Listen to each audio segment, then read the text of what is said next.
Gérard Lenormand, né le 9 février 1945 à Bénouville, en France, est l'une des voix les plus marquantes de la chanson française.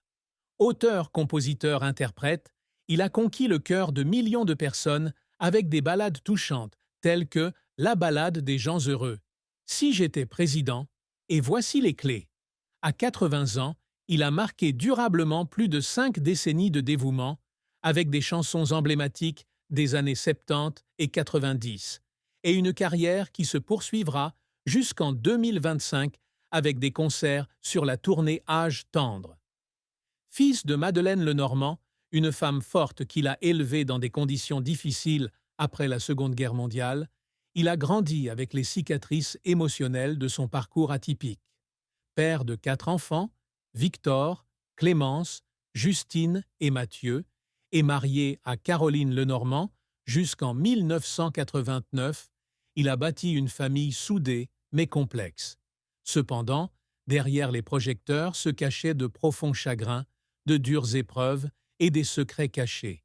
Sa plus grande tristesse, sa carrière mouvementée, ses accomplissements, les secrets qu'il a gardés, son amour et son mariage, marqués par les blessures, les paroles de la fille de Victor sur les difficultés de son père et son propre parcours commun, composent l'histoire à la fois brillante et douloureuse d'un homme qui a vécu sa vie pour la musique et sa famille.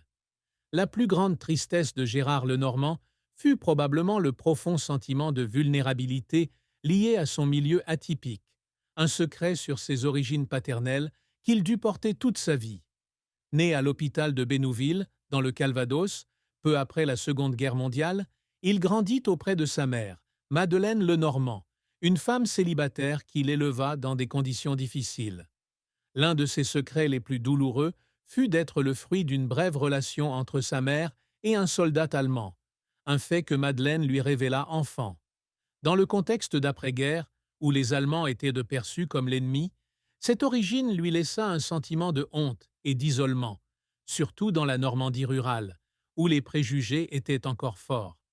Cette tristesse était aggravée par le fait qu'il n'avait jamais su qui était son père, un vide auquel il aspirait toute sa vie.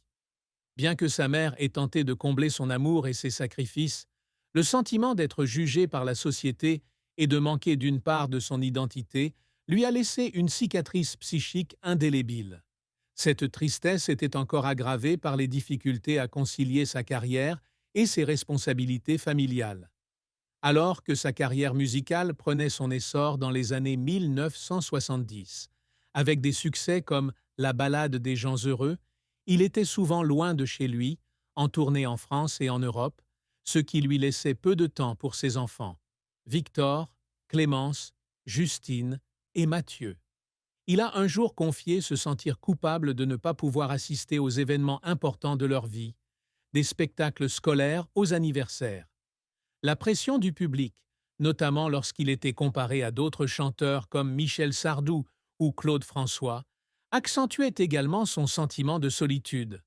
Sa plus grande tristesse résidait donc dans la combinaison du traumatisme de son milieu et du sentiment de ne pas pouvoir pleinement assumer son rôle de père, une douleur qu'il a portée toute sa vie. La carrière de Gérard Lenormand a été un parcours inspirant, jalonné de grands succès, mais aussi de revers et de moments douloureux. Il se passionne pour la musique dès son plus jeune âge, encouragé par sa mère à apprendre l'accordéon et le piano. À 12 ans, il compose sa première chanson, Le Vagabond, une chanson qui reflète les rêves et la solitude du jeune Gérard. En 1968, il remporte le Festival de la Rose d'Or d'Antibes avec Le Funambule, une étape importante qui lui permet de se faire connaître d'un public plus large. Le véritable succès arrive en 1971, avec la sortie de son premier album avec la chanson « Il ».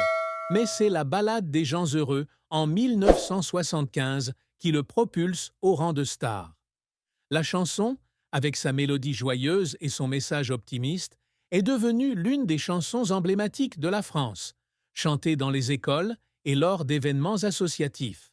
Ses albums suivants, comme Quelque chose et moi en 1976 et Nostalgie en 1978, avec des tubes comme Voici les clés et Si j'étais président ont consolidé sa place dans le cœur du public. Tout au long des années 1970 et 1980, il s'est produit dans des salles prestigieuses comme l'Olympia et le Palais des Congrès, attirant des milliers de fans. Il a également représenté la France au concours Eurovision de la chanson en 1988 avec Chanteur de charme, mais n'a terminé que 10e. Une performance dont la sincérité est restée gravée dans les mémoires. Il a collaboré avec des musiciens talentueux comme Guy Scornic et Pierre Delanoë, créant des chansons profondément personnelles. En 2000, l'album La raison de l'autre marque son retour après une paix.